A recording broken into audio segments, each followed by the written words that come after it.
Thank you for listening and welcome to the Life Podcast, a proud member of the Eventide Entertainment Podcast Network. I'm your host, Don Smith. It's a new year, and instead of a live show, I thought we should take a random look back at some of my favorite news stories that we covered on the show in 2017. If you enjoy the show, like and follow the Life 1069 on Facebook and Don Smith Comedy on Twitter, or tune in live on Wednesdays from noon to 2 p.m. on WWSU 106.9 FM, or you can stream the show live at wwsu1069.org.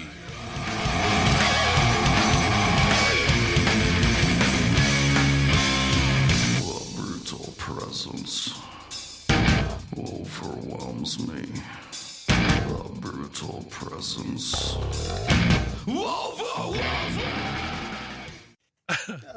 A charity that provides toilets. Did I just say toilet? Yeah, that's Where am I down there from? in northern Kentucky. Well, you area. said we had a Kentucky listener, so toilets. It's toilets on the other side of the creek. Oh, now I just offended them again. The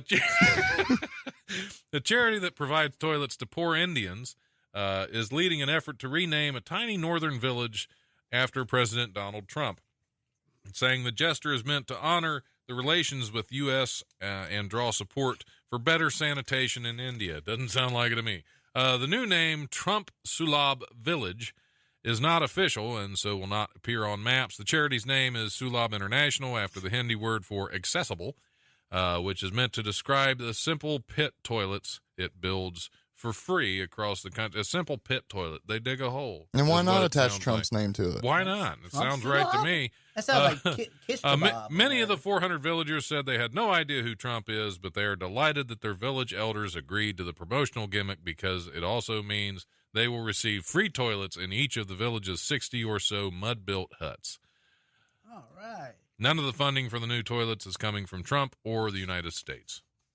But they're going to try to name. I've always thought that a toilet should be named after him. Because who doesn't want to take a Trump dump, you know? Right. So basically, you said they're just digging a hole and calling it a toilet. That's what Well, what they do said. now. Yeah, Now they're pretty just going to much, set a... Well, that's what they describe it as, a simple pit toilet. Oh, The does true... every one of them get their own toilet, like Brad? Who's Brad? Pitt. Okay. That one. Yeah, it's Son named of a after biscuit. Pitt. So yeah, And the most dangerous one would be the pit and the pendulum. Yeah. No. Yep. Now we're swinging. Yeah. Oh, I'm missing jeez. that. You are not going to be I'm prepared picturing for this people like competition at all. slamming a book on their head in between a desk right now, like, stop! I can't take it anymore. Why can't I stop listening? Yeah, but it's like a train wreck. You can't It look is. away. They're just You waiting to see can't what's turn next. the I channel. am not your father. As the inevitable robot takeover looms, it's nice to know we have one surprising weapon in our arsenal. I can't talk today. It's all right. I can't. It's one of those days. As the inevitable robot takeover, we'll try it again. As the inevitable robot takeover looms, it's nice to know we have one surprising weapon in our arsenal: kangaroos. Volvo has confessed that the springy marsupials are throwing off the large animal detection systems being developed for self-driving cars. According to the Australian Broadcasting Corporation, those systems are meant to make sure the cars avoid animals along the road, such as deer or cattle. But the hopping of the kangaroos is messing with the detection, which uses the ground as a reference point. Volvo Australia's technical manager David Pickett told the Australian Broadcasting Company, "We've noticed the kangaroo with the kangaroo being in mid-flight, when it's in the air, it actually looks like it's further away. Then it lands and it looks closer." Yeah. Maybe they should work on that, I guess. If they're going to develop self-driving cars in Australia, you're going to have to worry about kangaroos. I was gonna say, That's all there is to it. Is the kangaroo now the smartest, animal I on think land so, or something? Yeah, because we got the dolphins in the ocean now. The kangaroos are actually. So basically, when the robot apocalypse occurs, when the takeover happens, when the revolution, when the robots revolt, that is going to be our best mode of transportation. Saddle up the kangaroo, Suit them up, and you'll be Kangaroo Jack. yeah, kangaroo armor. They'll be little mercenaries popping out of pouches and doing some shooting. Little. That's going to be the new Navy SEAL right there. Is the kangaroo. the Kangaroo Jack. Prepare for combat. Yeah, that's funny. Yeah, that's another good movie. It's a sequel to the first. You know. There it is. Yeah, you heard it here first. So yeah, we're all about some weird conspiracy stuff today because we're going to talk about Alex Jones too. The healthcare bill being debated in Senate could have a devastating effect on millions of Americans, not least of all the country's legal sex workers, because there are so many of them, so many illegal sex workers. Mm-hmm. A few of them have refused to take it lying down. Wow. That's in the article. That's not Oh, me. man. That's not me. That's in the article. Someone typed that up and then smiled, and Yep, I'm yep, good I'm today. great. And an editor I'm let on that fire. through, too. Instead, they formed a group called Hookers for Healthcare. Awesome. To raise awareness about how the bill could harm their lives and careers. Because I will say, you definitely want your hookers healthy. Oh, yeah. Nobody wants an unhealthy hooker. That would be, well, that's a way to catch something, honestly. Wasn't that a film in the 70s, The Unhealthy Hooker? I think there were several films in the 70s that revolved around that topic. Alice Little, who works at the Sagebrush Ranch Brothel near Carson City, Nevada, wrote a blog post on bunnyranch.com. See, there's all kinds of great websites to check out. Okay, now who is going to the Bunny Ranch website to read the blog? To read a blog about healthcare. That's, I read Playboy for the articles, and I go to the Bunny Ranch website. Probably Trump. That's probably where he gets some of his best news sources is at the bunnyranch.com blog posts. That's Yeah. and Alex Jones. That's There his you news. go. There's no unnamed sources there, except their names are all things like Bubbles and Yeah, Candy. cinnamon. Yeah, that's. Yeah. Anyway, the 25-year-old, what was her name, Alice Little, explains how reducing access to Medicaid can make it that much harder for women like herself to become financially independent, which makes sense. Yeah. So, Yeah. Sure. So yeah, that's Hookers for Healthcare. Check them out. Donate to Hookers for Healthcare, because that's where I want my money going. Because I don't want unhealthy hoes. We want our hookers healthy. Just make your donation in cash so it doesn't show up in your Right. credit card Yeah. statement. Yeah. You Yeah, don't yeah. want, because then the wife will see it. Right, and yeah. You're busted, man. Yeah. That's all there is to it. See, there's fun. How else would people know what's going on in their world It's if the we vital don't stuff, tell them? Yeah. If we don't, because I can't imagine how. until I read her blog, I didn't know anything about the healthcare. I didn't even know it existed. Oh, no, you never hear about it anywhere. Exactly. It wasn't. Nobody's talking Yeah, about the this. mainstream media just completely ignores this healthcare bill. Oh, there's a bill? Apparently. Well, yeah, I get a Yeah. bill every time I go to the doctor. Every time. Yeah, that's my healthcare bill. That's the only thing I knew about it was that You I know, thought you were going to say you got a bill every time you went to the Bunny Ranch, but that was... Well, that too, Okay. and I mean they use they both use rubber gloves and Vaseline, so we're good. That's why that's the confusion right there. Okay. Is I guess It's a complicated it depends on issue, what I you. guess. Yes, it depends on what you pay your doctor. Who knew to do. healthcare was so complicated? It's new to me, that's for sure. The next one I'm going to read just because of the guy's name. Family in Florida, and it's Florida, which everybody knows. Anybody who listens to the show any length of time knows how I feel about news stories from Florida. They have the best news. Yes, I lived there for a year and a half, and those people are nuts. Family in Florida was left outraged this week after a group of animal welfare activists, and you haven't had that on Unwritten podcast yet. Haven't had the animal, haven't had the PETA members protesting at the school yet. That's it. See, that's so many new We do have areas to Chelsea's cover. cat in season 2, though. Yes. That's true. That's true. Dinah. Dinah. Dinah, yeah. Good kitty. Anyway, a family in Florida was left outraged this week after a group of animal welfare activists confronted them while they were fishing at a park in St. Petersburg. Bob Hope was fishing with his parents, which, man, his parents must be old. Bob Hope was fishing with his parents at Crescent Lake Park on Tuesday when the dispute with vegan activists began. 2 videos of the incident, including one filmed by Hope's mom, and one filmed by the activists that they were just competing on social media, I guess. That's really where the outrage come from. Bob Hope told ABC Action News that he and his family were fishing for dinner and had caught a tilapia when a young boy approached him and said, fish feel pain. You're hurting that fish. No, I'm planning on eating that fish. Moments later, a group of protesters, some wearing blue shirts that read Animal Liberation Now, appeared from around the corner just like magic. They appeared from around the corner like they were watching this kid and his fish the whole time. They grabbed the fish and threw it back into the lake. The family was waiting for Hope's brother to return to the lake with a bucket for the fish. So they were, they were just waiting for a bucket, and their fish got stolen by activists and thrown back into the water. Oh. That is heartbreaking. The young man just wanting to eat some tilapia. And these heartless animal activists. Where are they fishing? I paid $25 for my tilapia. Right. Well, they were fishing. It was St. Petersburg, Florida. Okay. So next time you have an itching for some tilapia, head to where was it here? Crescent Lake Park. All right. In St. Petersburg, Florida. So go there and get your tilapia, but protect it with everything you have, or it will be thrown right back out to sea. I just imagine that there's this, like, behind every tree, there's this activist, right? They're all just hiding and waiting. Just waiting. Yep. That's for someone to catch something, and then they all come charging out. It's the tilapia brigade. Yep. Fish! And Yeah. they charge right out. The tilapia brigade. That's fantastic. And you I'm going to get a T-shirt made now. Tilapia, The tilapia brigade. I love it. Make sure it's camo so you blend in with those trees. Yeah. That's cool.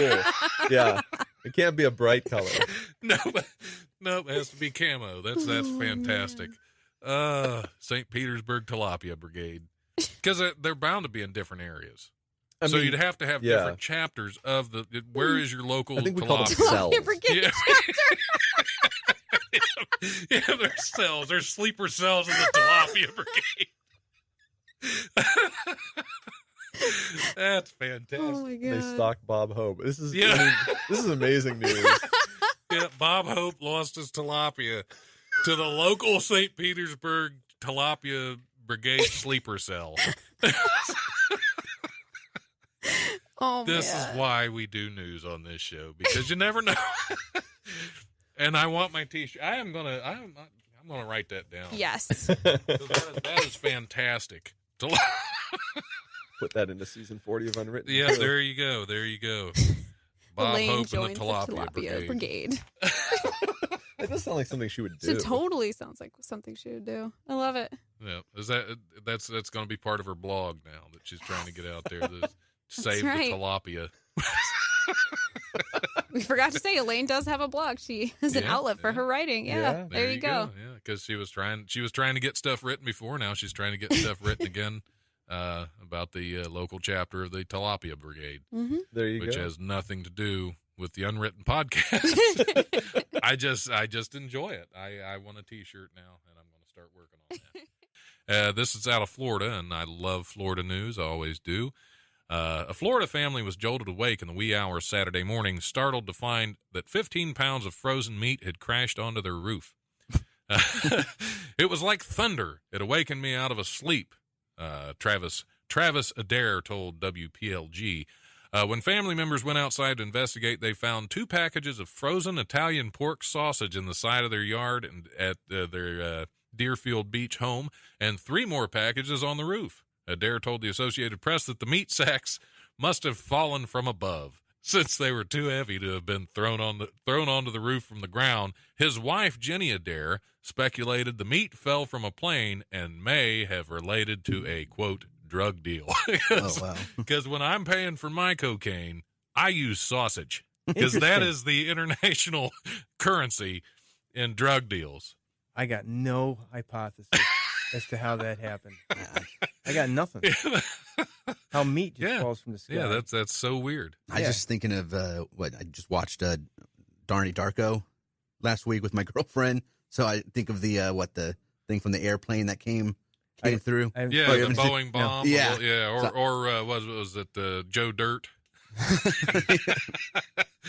The frozen toilet toilet water from the airplane. Yeah. Okay. But this was actually packages of sausage, and I really think the speculation that this came from a drug deal, that is very racist of this person to say that, because it was Italian sausage, and just because it's Italian sausage doesn't mean the Italians were up there dealing drugs. Yeah. I mean, you know, when I'm Italian, so I got to say because there is no mafia. That's all a rumor. Yeah. Well, you know, they just run those betting cards now. They used to run the garbage and stuff. My people have really kind of taken a step back. Yeah, they're out of the Italian sausage drug deal. Yeah. Game. You know, I don't know how they would. Yeah, it does sound drug-ish. Yeah. But how do you how do you make the connection from sausage to must have been a drug deal? I'm just trying to find out how that's a jump that they can only make in Florida, I think. There's a lot of Italians in Florida, actually. Yeah, they're all old, but and just the jump from Italian sausage to must have been a drug deal gone bad. Well, yeah, that's how it's always been. Yeah. Frozen Italian pork sausage. Yeah, I'm still trying to wrap my mind around how that came out of a plane. Yeah, it's was it stuff stuck? falls off planes, but not out of.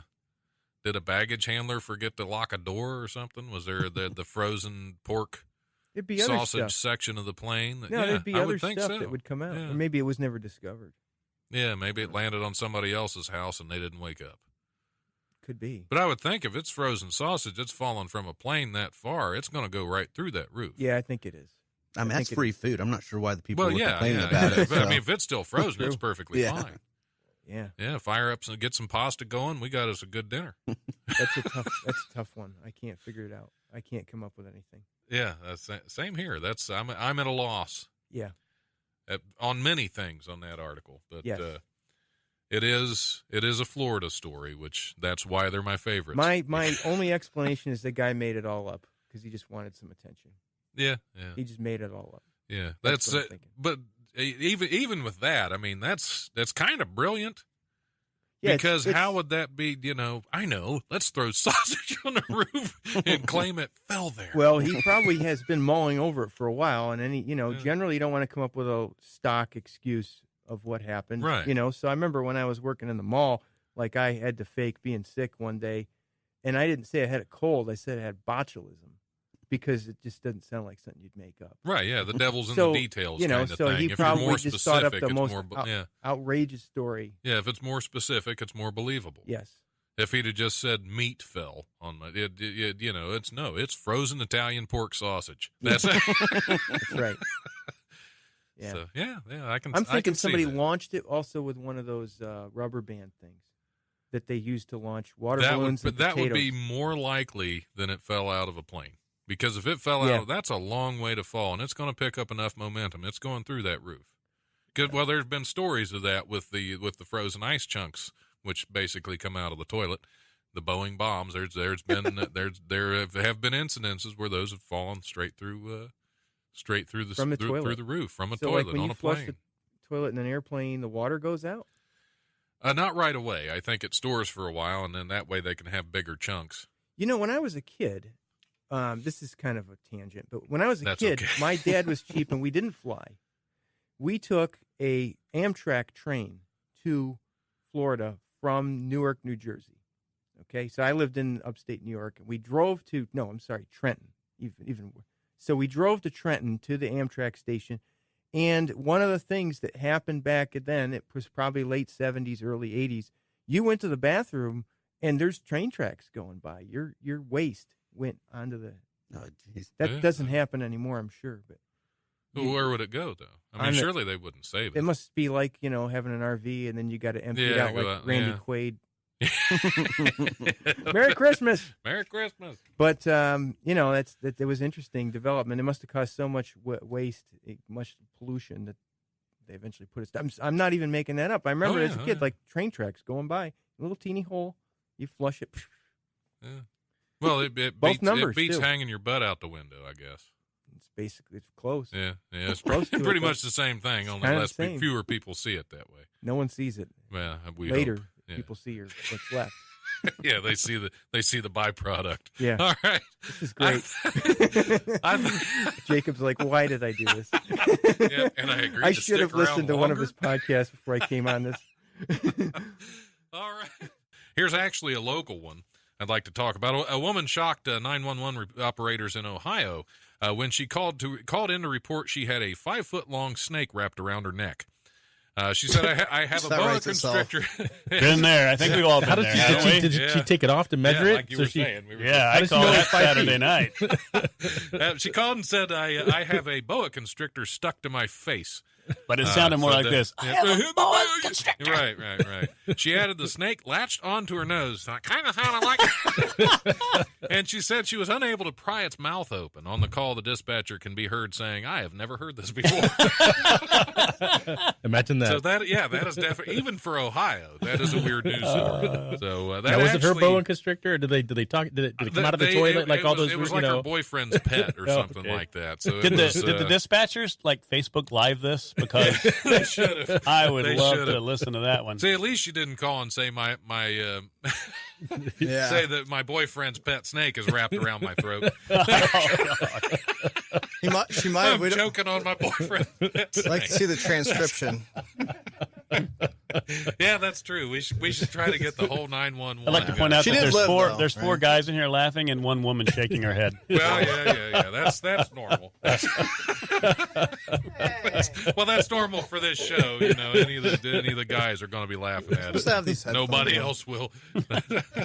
Yep. See, he's putting on headphones just. so Yeah. that- I mean, he's like, I don't want to miss any of this. The Talking joke's about on him. snakes It's all and transmitted through there.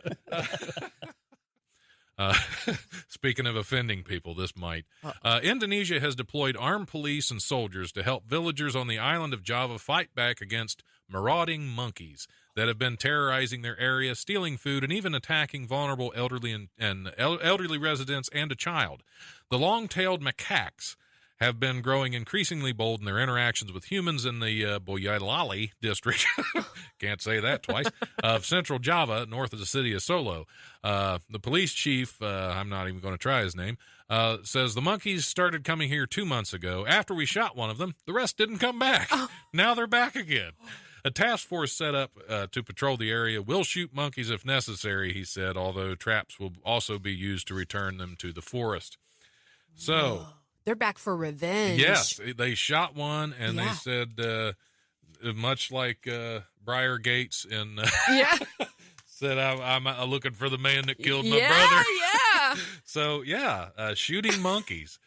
Shooting the marauding monkeys of Java. That's Oh, that'd be so embarrassing too. It's like, how'd you get that bruise, Eunice? Oh, I got attacked by a monkey. Yeah. Like, which has happened before. Though, wasn't there was one lady about had her face ripped off. Oh, by the- yeah. that's crazy. oh, So I guess it's yeah, I guess it's a difference between looking at the face ripping type of monkey, yeah. or if you're looking at the cute cuddly type of monkey. You don't want to shoot them. But if it's a face ripping monkey, Yeah. I say take them out. Me too. Especially they've already proven that it worked. Yeah, You know, they've already proven that it worked because he said we shot one and they went away. yeah. So I guess I am advocating right now that they Yeah. shoot another one. Yeah. Yeah. If they're hurting people, Yeah, it sounds terrible, but it's like, yeah, if it'll get the rest of them to go away to safety, shoot a monkey. Why not? people are definitely going to be offended. Yep, that's what. We might get some letters on that Yeah. one. That is the life at Gmail, the life1069 at gmail.com. Just so you know, if you want, I'd love to get hate mail over advocating monkey shooting. Because any Yeah. hate mail I get for Yeah. that would definitely be something I would read on the air. Yeah. Yes. If there wasn't a lot I had to bleep out. I'd say I hope to be important enough someday Yeah. to get that level of Yeah. hate mail. And that's why shoot a monkey. Yeah. That's my new slogan for the radio show. Welcome to the t-shirts. life. Shoot a monkey. Save the rest of them. That's how we save monkeys around here. We shoot one of them. The rest of them will be perfectly fine unless they're really dumb monkeys. Yeah. And which does happen. I'm sure there are some of them Yeah. like, what was that noise? And, Yeah. you know, It's they probably don't talk, though. Oh, or yeah, you can probably maybe not. reason with them if they do. Yeah. So yeah, they are. I just can't believe they're like killing or you're attacking elderly people. Yeah, and a child. And a child. Which, I mean, it depends on what the kid did. He may they may have deserved it. They may have been like throwing stuff at him because you never know. It's true. If I see a kid with a stick poking a dog Yeah, through a chain link it's fence true. and that dog ends up biting him, Yeah. I say, go, dog. Yeah. Good for you. Yeah. You know, that kid needed that. Yeah. He probably won't poke any more dogs with sticks. He learned his lesson. So, yeah, shoot a monkey. The rest of them are going to get Yeah. out of there. Yeah, yeah. You have well-placed shot. You only got to do one.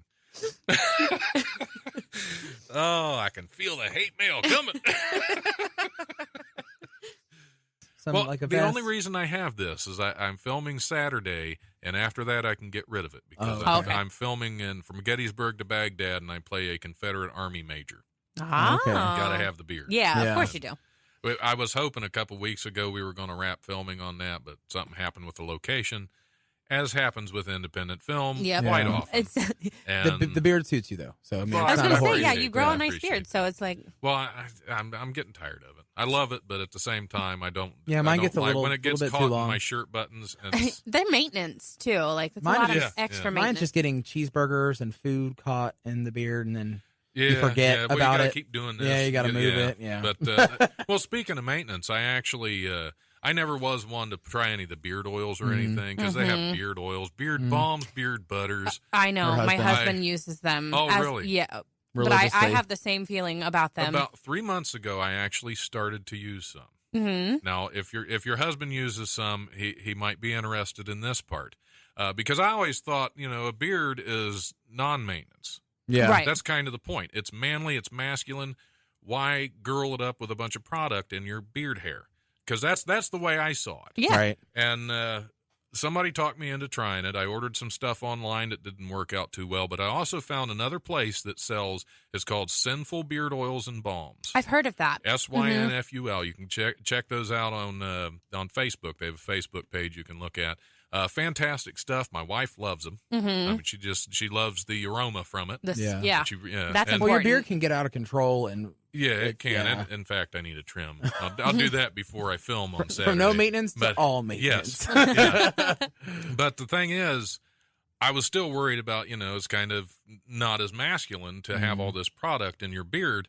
But then when I found Sinful Beard Oils, you can pick those up at Angler's Bait and Tackle in Englewood, Ohio on Main Street. So you're not going to lose any man points if you can pick up your hair care products at the same place you can test fire a compound bow or renew your fishing license. You're good to go. You can pick They really just fit it in for you. They were like, Exactly. fix you know your what's beard gonna... before you pick up night crawlers. That's the way to go, right Exactly, there. yeah. I'm on the way to fish. I want to smell good. There you go. They really got it in for you guys. That's actually the secret on how you catch a fish. Is they like the nice Right. beard. They They do. don't want an they unruly love beard. The beard. You got to have the nice Yep. oils in there because the fish come swimming by and go, that's a man. That's the man. I'm on that hook.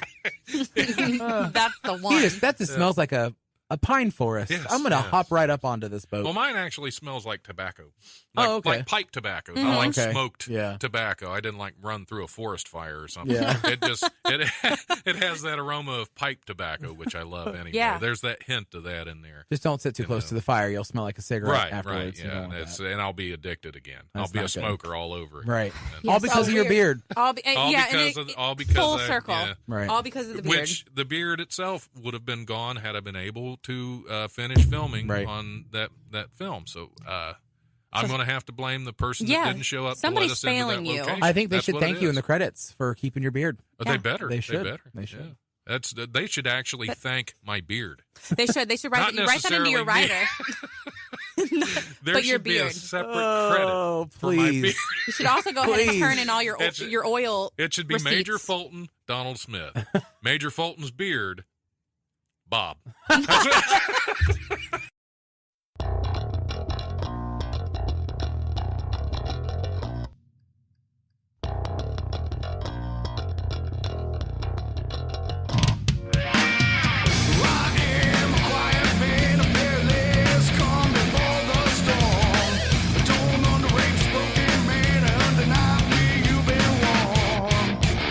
Drop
Sundays. There's nothing better than sitting around and enjoying the comforts of a good book.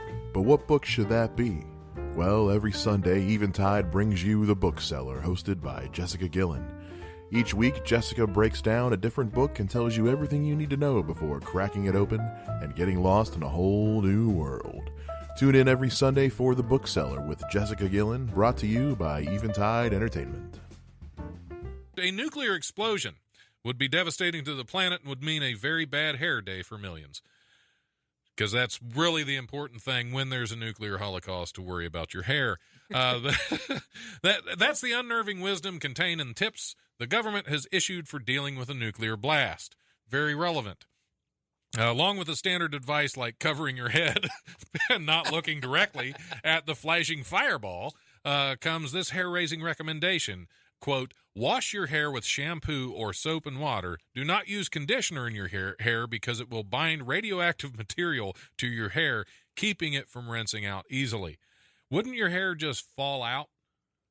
I mean, isn't that that's like the whole thing, right? If That's it the whole didn't thing. burn off in the initial blast, you're probably Having going a to bad lose hair it day. anyway. Yeah. Yeah. But anyway, this bit of nuclear wisdom has been around for a while, but knowing it hadn't seemed urgent until recently. Yeah. So on a nuclear blast, is people are worried interesting. about their hair still. Which is interesting that this is the article that I picked, as far as the government putting out this warning about hair, because of the really terrible haircuts of the two idiots that are now threatening nuclear war. You have Trump and Un, that both have some of the worst haircuts in the history That of is dictators correct. and leaders.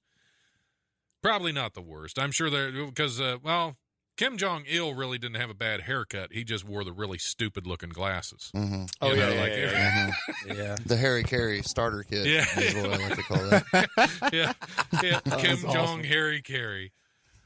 Hi, I'm the leader of North Korea. I don't Pretty under- good Harry Carey. That wasn't understand bad, that. Don. I'm a huge Cubbies fan, and I got to commend you on that. That was amazing. Well, that's okay. I was doing Joe Young as Gollum earlier. Yeah, Nice. Nice. Because he looked like it, and he said he liked to eat dead fish. So and every time you see Joe, you just want to hug him, be like, "I love you, man. Yeah. You It'll okay, get buddy?" better. It'll get better, Joe. Oh, man. I mean, not your comedy, but life in general. Oh, poor Joe. Okay. So okay. So hair. Is there a particular hair product they recommend for? Probably there wasn't Head and anything shoulders. that Gel, was in maybe. that. Yeah, there Some wasn't kind of gel. anything that was in the Maybe, article, but yeah, just something that wouldn't bind with radioactive material. I guess if you know. So that's what we'd be panicking about. Like, oh my God, I mean, I in your, wash my hair. I mean, in your case, Scotty, you have to, man. That's a wicked haircut. Yeah, man. That's Yeah, a wicked yeah, hairdo. man. So I know you'd be up there covering. You can pull it It off. was There would like be you were aluminum foil standing in over it. between two nuclear blasts Yeah, one from each side. that just blew it right up in the middle into It's that actually a blonde diagram rooster. of a nuclear blast. Yeah, right there. Right from the front, from straight on. Yeah, they actually Like do that's war what it looks planes like, on a this mushroom side. cloud. That's as it gets flatter. As it gets flatter throughout the day and the gel wears out, it kind of starts to look like a mushroom cloud on top of his Right, head. right. So you already know. Yeah. You're already prepared. He's prepared. Yeah, he is man. prepared. Super prepared for it. An elephant in Namibia trampled and killed a man who was part of a hunting group this past weekend, according to the Associated Press. Jose Manzalves, a 46-year-old from Argentina, was on a private hunting trip 43 miles outside the small town of Caulkfield. When he was killed on Saturday, the elephant apparently saw the group of professional trophy hunters from afar and charged the group before they had time to set up, aim, and shoot. Another man was killed in a similar way in May. A 51-year-old was leading a hunting expedition in South Africa, and he accidentally happened upon a breeding herd of elephants. The elephant cows charged at the group, who fired at them. One elephant was killed and collapsed on top of the man, crushing him to death. These people are not good at their jobs. It's almost like you're not supposed to hunt elephants. Right. I like how the elephants saw the hunting I know, party right? I like how they were able to It's prove like that. They must have known. That's a hunting party right there. Yeah. These are some smart elephants. I like that assumption. That's a really good assumption by the Huffington Post. Yeah, but That's somebody's vacation. That is somebody's right. idea of leisure. The guy from Jimmy John's. That's like what he does. So while my wife and I are at the beach, these guys are out hunting gigantic tusked creatures And that possibly want being to crushed kill to them. death. How many tusked creatures are there? We should get a count. That should be. Let's spend. How much we got? We got about half an hour, 15 minutes. Let's do it. Yeah, let's research. That should be enough time. Rhinos have tusks. Yes, well, they have horns. I don't know Yeah, if they they would have horns. consider those tusks. I mean, hogs. Sure. The wild pigs. Yep. Some of those are tusked. Oh, there's I don't one know. less now after that story. Yeah, That's right. That's right. That's right. One less elephant, anyway. The species are still there. Yeah. They didn't kill all the elephants. So just one of them. Find out fell. next week. Yeah. Because actually, the same amount of men died as elephants. Well, so it's the equal. That we're is even. the circle of life. We're even. We're cool. That is the circle of life, right? Yeah, We're cool. yeah, but it's good. We're good now. It was even. We got one of yours. You got one of ours. All right, cool. It's only fair. A man who went to a hospital in China for severe earache ended up having a gecko removed from his ear. The unidentified patient in the Chinese city of Guangzhou went to the first affiliated hospital of Jinan University on Tuesday morning after he reportedly felt something moving around in his ear. Doctors discovered a tiny gecko in the man's ear canal. They anesthetized the lizard to prevent it from crawling further into the man's head. After that, doctors quickly pulled the reptile from the man's ear using pliers. And the Nothing gecko but said, "I can save you a fortune on yes, car exactly. insurance." Yep, that's a well kept secret. They're whispering it in your ear. Well, they got out most of the lizard anyway. Apparently, the extracted gecko was missing a tail. Oh boy. So yeah, that's. So the guy got a little tail. They got a little tail, yeah, and saved the 15% or more by switching to gecko. Wow! Did the gecko speak with an English accent? Like, It hey, pull me back. Hey, Yeah, no, it would have had to. That's a horrible. What's up, governor? Oh yeah, that's just creepy. Yeah, we've had a lot of things. We've had a lot of news stories about things in people's ears too. If something gets in my ears, man, you just shoot me right in the head because I don't want to deal with that. I don't even want to deal with that thought or put me out. I think last week I had a news story about a man that had a dead cockroach boy. Oh, so yeah, it's just that's some a fear fun that I stuff. have because when you're asleep, you're just vulnerable. There's a TV show I was Learned that watching in the where Navy. somebody actually they had this weird fear of that, and they actually slept with pantyhose over their head. Now I have to sleep with pantyhose over my head. Thank you, Don. Now I'm here to provide a solution to your phobias. Crap. You are One welcome. more thing to worry about. Awesome. Just make sure somebody isn't wearing them. That's going to go right there with my fear of the gravity disappearing while I'm sleeping and I wake up on the ceiling. That just scares the shit out of me. That's not a fear I have. That's actually a dream. A dream. I want to wake up with the ceiling fan just whacking my brains out. That's really what I. I was joking. He's serious. I'd be okay. I'd be okay with it as long as I wasn't outside when it happened. Where would you go? You'd be lost. How far up would you go? And then you would risk having a mutation of a third breast when you get up there and a lack of oxygen. You're just inviting the hate mail in. Yep. Absolutely. I love it. And now the ceiling fan manufacturers are going to be writing you. It's just going to be it's going to be ugly. Yeah. Unisex bathroom installers. When gravity stops working and I float When up gravity into the ceiling attacks. fan. That's a Fox series, I think. That's a lawsuit is what that is because they should have foreseen it. That's right. And they should make the blades out of like some kind of foam to keep Nerf. Really Nerf delving ceiling too fan far blades into- is what we need. Just in case. I'm gonna start working on those. That way when it happens, and I say when. Yeah. I'm gonna be protected. Your Several listenership people is dropping immediate fast. It Do you have it on your can't computer over get there? any Is it showing? Is it showing like a graph? Does it show you how many is actually listening? No, not really. Oh, okay. Not really. Okay. It does, but I don't believe it because one time it went all the there's way only up two? and then crashed. Oh, really? Yeah, Okay. so I don't believe that there were that many people on, but there could have been, because I am a popular guy. People love me. You're a damned attractive man. I'm going to go ahead and say it. Hey, So, even without a third boob. damn desirable. A Pennsylvania woman is cheesed off after finding what she claims is a rodent baked into the bun of her Chick-fil-A sandwich. Ellen Monfaluti, what a name, Monfaluti. Of Northampton is suing the Chick-fil-A in Middletown for $50,000 for the extreme nausea and anxiety she suffered after she discovered the extra protein.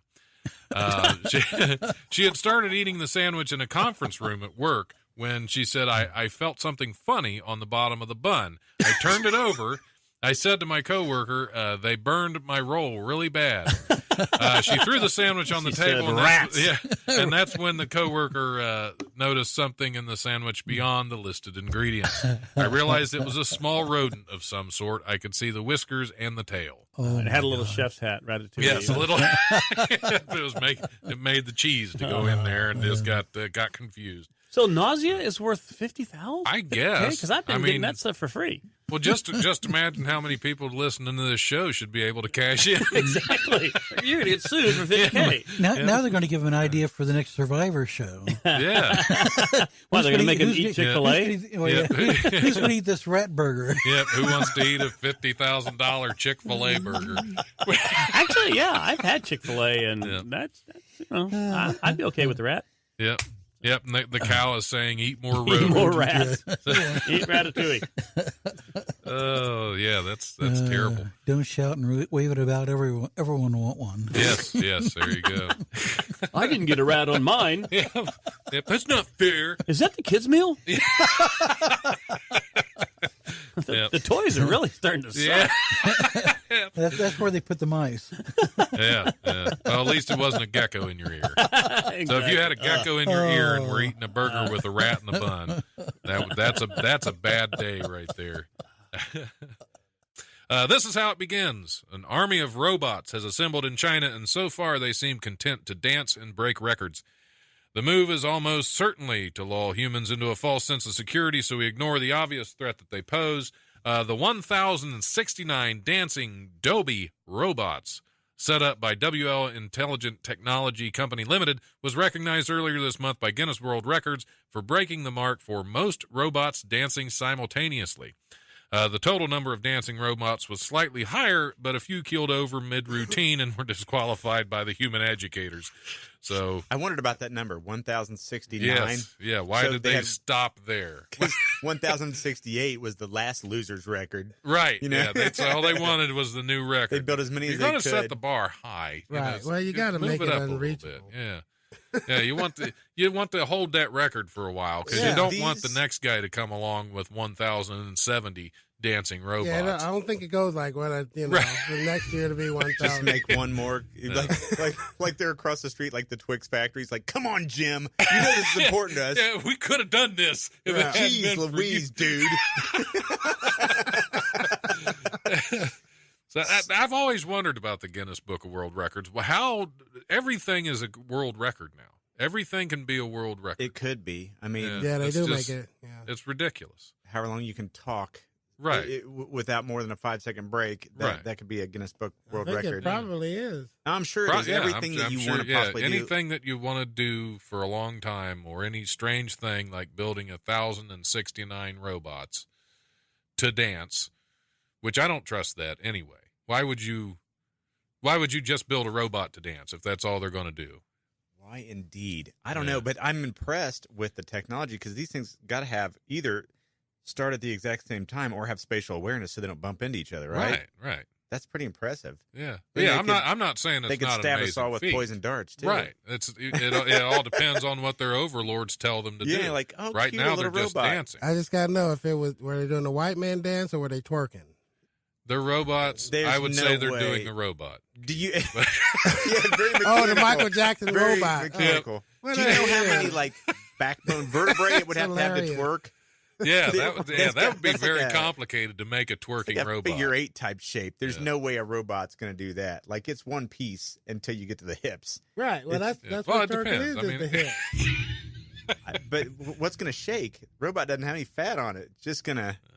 It's going to be very mechanical. I don't think a robot could twerk.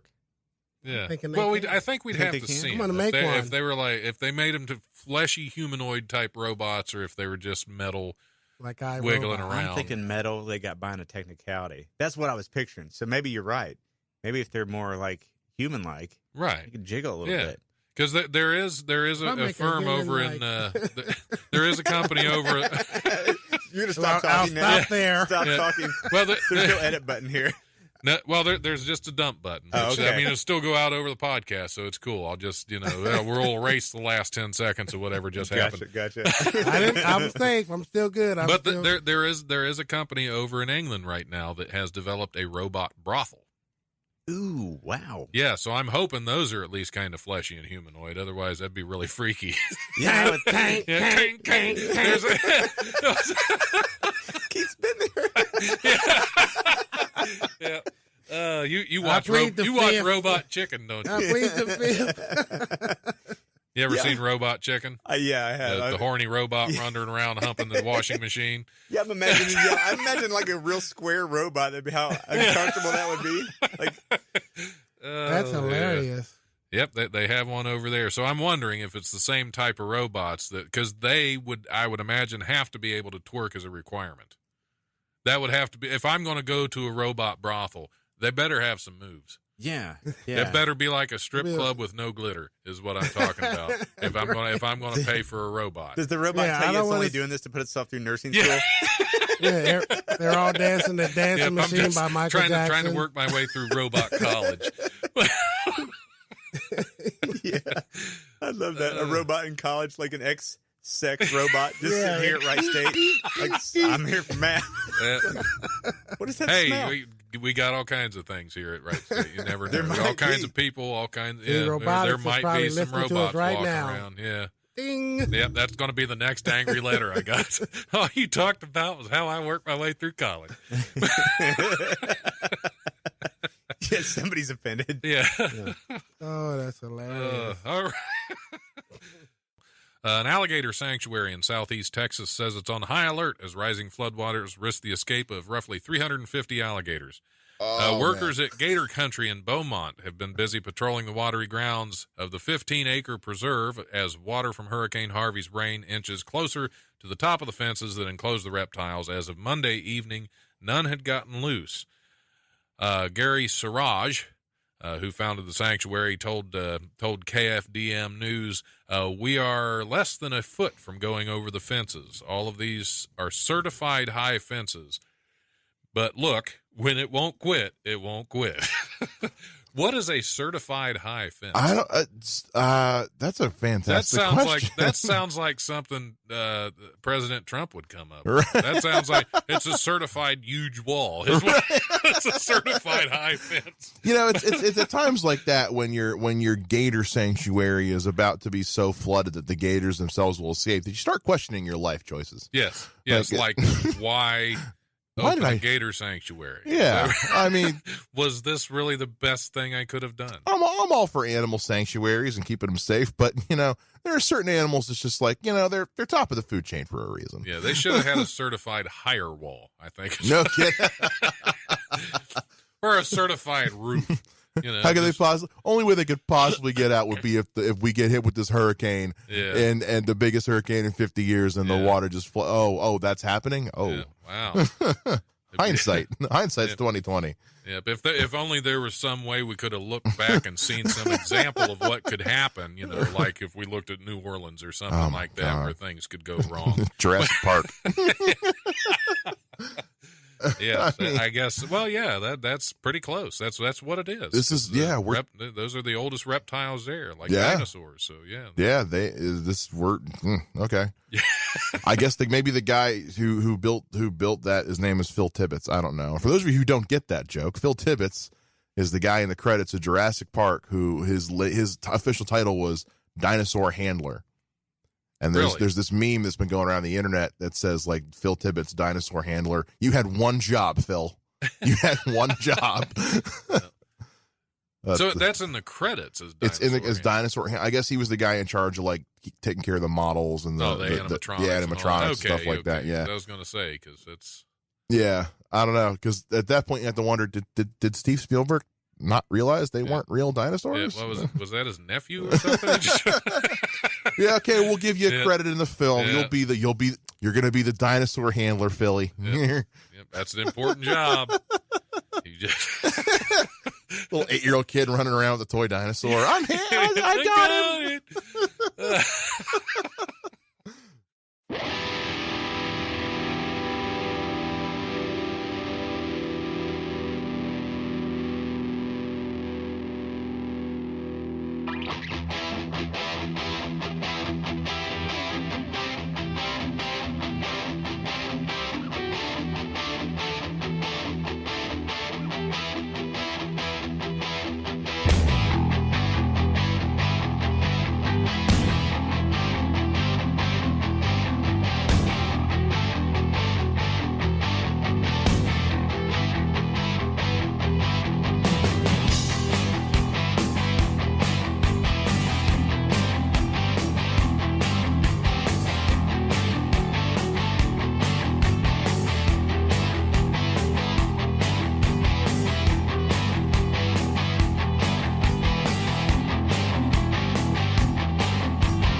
The weekdays are made for working, but the weekends, those are made for gaming.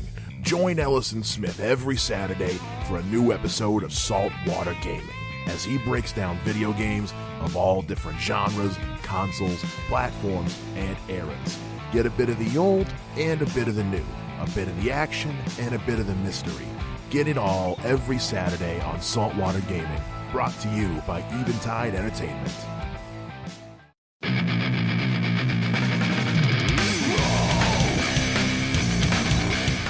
Thank you for listening and welcome to the Life Podcast, a proud member of the Eventide Entertainment Podcast Network. I'm your host, Don Smith. It's a new year, and instead of a live show, I thought we should take a random look back at some of my favorite news stories that we covered on the show in 2017. If you enjoy the show, like and follow the Life 1069 on Facebook and Don Smith Comedy on Twitter, or tune in live on Wednesdays from noon to 2 p.m. on WWSU 106.9 FM, or you can stream the show live at wwsu1069.org.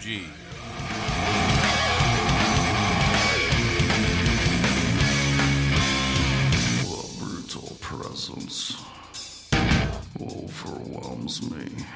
The brutal presence overwhelms me. A new world record has been set for carrying mugs of beer in southeastern Germany. The way that's worded, I wonder if that's just carrying mugs of beer in southeastern Germany, if that was the record itself, or is there a separate record for each location? Anyway, moving on. In Bavaria, which is also home to Oktoberfest, the world's largest beer festival, Oliver Strumpfel cradled 31 beer-filled tankards stacked up in 2 tiers, walked 40 meters, and then set them down. But 2 tipped over at the last minute, so the record is 29 jugs, or more than 152 pounds of beer in glasses. That is a lot of beer to carry. Yeah. It's a good buzz working right there. Yeah, just a good buzz. That's not drunk. That's just a good buzz. You don't hear from Barry, but boy, you start talking about that. He's right there. There you go. I would say in Bavaria, 152 pounds of beer is just called a good start. Yeah. That's a good start to your evening right there. That probably is true. Yeah, it always cracks me up how they have at least that's a record that might actually make some sense. Because I don't know if you pay a lot of attention to some of these world records, the Guinness Book of World Records. Some of them are ridiculous. Mm-hmm. I like to get on them here. There was one. It was how many flights of stairs this guy could go up on his head without using his hands, actually bouncing up the stairs on his head. See, that's ridiculous. There's not anybody else probably can do that. Right. And why? How would you learn to do that? Well, you get a lot of time on your hands. Apparently. Or else he found all that beer. Have a lot of headaches. Yeah, apparently he drank 152 pounds worth of beer and fell down the stairs on his head and said, let's see if I can do it the other way. Now, my husband grew up in Germany in his high school years. He was in Germany. And how old were you when you're allowed to start drinking beer in Germany? 16. Oh, okay. When you were allowed to start. How old were you when you started? 16. Oh, okay. He was in Germany. He was watched all the time. See, because we were allowed at 21 when I was growing up, and I started at like 12. Right. So, I know, right. Yeah. Oh, unofficially, Lord. though. It's unofficially until I was 21. I officially started drinking at 21. Well, he was really a straight-laced good guy at that time. And he listened to what his mom and dad told him to do. See, I was a straight-laced good guy. I was just drunk. I was just a very relaxed, laid-back, straight-laced guy. Okay. A barber in Chinese city of Qingdao does some hair-raising things to his customers, like shave their eyeballs. Zhanggoa is one of a few barbers still practicing the age-old art of eyeball shaving. Yeah, you heard that right. The 62-year-old actually puts a sharp razor right on the eyeballs of his patrons and scrapes off any dirt and residue that might be there. As terrifying as that sounds, the man claims that in 40 years of eyeball shaving, he has never injured anyone. At least nobody that could tell about it, you know. Eyeball shaving was used in hospitals in the early 20th century to treat trachoma, a bacterial condition that is most common infectious cause of blindness in the world. Eyeball shaving. I've never heard of anything like why I let hadn't anybody either. put a blade on. Yeah, I don't even think I could handle LASIK surgery, let alone having some. How old is it? 62 years old. You get 62 years old, you get a little shaky. I don't know if I'd want some. I mean, even if I were to try to touch my eyeball, that does not feel comfortable. I don't know how. I mean, do they have to numb it? No, I think it just goes right. I don't know. I didn't. What happened to tears? It didn't get into all. Yeah, isn't that how it's supposed to clean? Yeah. But no, apparently you can shave. Now I've let my beard grow kind of wild. I've never had to shave my eyeballs. No. So that's yeah. As soon as I heard about that, I was like, that's just I hate to shave anyway. Right. Let alone shaving my eyeballs. Imagine having I'm gonna have to Google this. Yeah. Imagine having eye razor burn. Yeah, that'd be bad. How do you put aftershave? That would burn right there. Yeah. Wow. Yeah. Well, now, are you Googling it now? Is that what you're? No. Okay. I'll Good. Google Because it this is a live radio broadcast. We can't have on-air Googling. No. I don't even know what you were talking about during the break, but we can't have on-air Googling as well as that. So. Now you're putting your headphones on to make sure you can't. We've upset her. She's putting her on her earmuffs. I'm just wondering. These were not here last time. It's like, I don't want to hear these guys. These were not here last time. I was just wondering what are they for? Let's see. An 800-year-old coffin smashed to the floor of a UK museum last week after someone reportedly tried to put a child inside it for a photo. Wait, this is in the UK? This is in the UK. The sandstone relic was on display at the Prittlewell Priory Museum in Southend-on-the-Sea, Essex, when someone knocked it over by lifting a child over a protective barrier.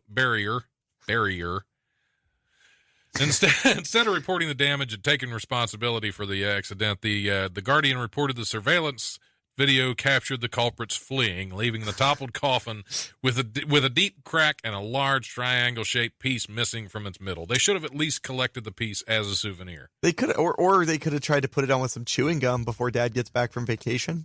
Yeah, yeah, that's true. That's true. I mean, but for the record, I mean, the UK with a story like that, the UK has no right to ever make fun of our rednecks or our American South, because the second I heard that story, I was like, I immediately, this is terrible, but I immediately imagined some Kentucky museum or something, because somebody would want to be like, hell yeah, picture with this thing. Yep. Nope, that's the UK. Get the kids in the coffin. Let's take a picture. It's going to look great. And then it would fall back away slowly. Yeah. Quit yelling. Yep. Of course, they could have been, vacationing. They could have been. That's true. Yeah, it could have been. It could have been some Yankees. Yankees. Could have been, yeah. It probably was. Now and that's why they didn't say anything, because they were like, we're never going to get to the embassy in time. But I just love that. I mean, you see an antique coffin and your first thought is put the kid in it. All right. I mean, fair enough. Well, that's always been my first thought. I don't have any children, so I can't. I don't either. If I had, I'd put them in a coffin, probably. Eventually, or at least I'd think about it. Oh my gosh! Yeah. Swiss authorities are investigating reports that someone flushed tens of thousands of euros down the toilets of a bank and several restaurants in Geneva, clogging their pipes. Several months ago, toilets near a bank vault in the city were stuffed with 500-euro bills, which had apparently been chopped up with scissors. More bills were discovered clogging nearby restaurants' toilets in the following days. In Switzerland, where the currency is the Swiss franc, it's not a crime to destroy banknotes, according to the BBC. However, the European Union prohibits the destruction of large amounts of currency. So far, it appears curiosity alone has prompted local authorities to launch a criminal investigation. Talk about your expensive prank. I mean, Tim committed to $5 over there. Would that so? And I guess, excuse me for being stupid, but would that increase or decrease the value of the currency? I would think the actual value of what goes off of supply and demand, so there would be less money, right? So it would actually increase. It would increase the value. I guess I don't understand the whole story. You can make money more valuable by flushing it down the toilet. My guess is that someone's trying to destabilize the Is that what's going on? I guess. So they're going to flush it down the toilet. I missed it. I missed it, Don. I missed it. This I all said just bank came with full. Chase. They'll flush your money down the toilet for you. You said it's not a crime. It's not a crime, but it's stupid. Yeah, exactly. Why not just spend it and let somebody else worry about destabilizing I will the take your economy of francs the and country? find out how to turn it into U.S. dollars. Yeah, there you go. That would help. I think they're just taking the whole Brexit thing too seriously. It's like, no, we're taking the rest of you down with us. Okay, but We're is taking that the what rest of you down with us. is that what this whole deal was? Was it like that kind of an important thing, or was it just somebody like trying to mess up somebody's plumbing? There's nothing wrong with saying the proper name. Okay, so trying to penis up. Well, I would think penis up somebody's that's phallus, perfect. trying to Yeah. phallicify. Right.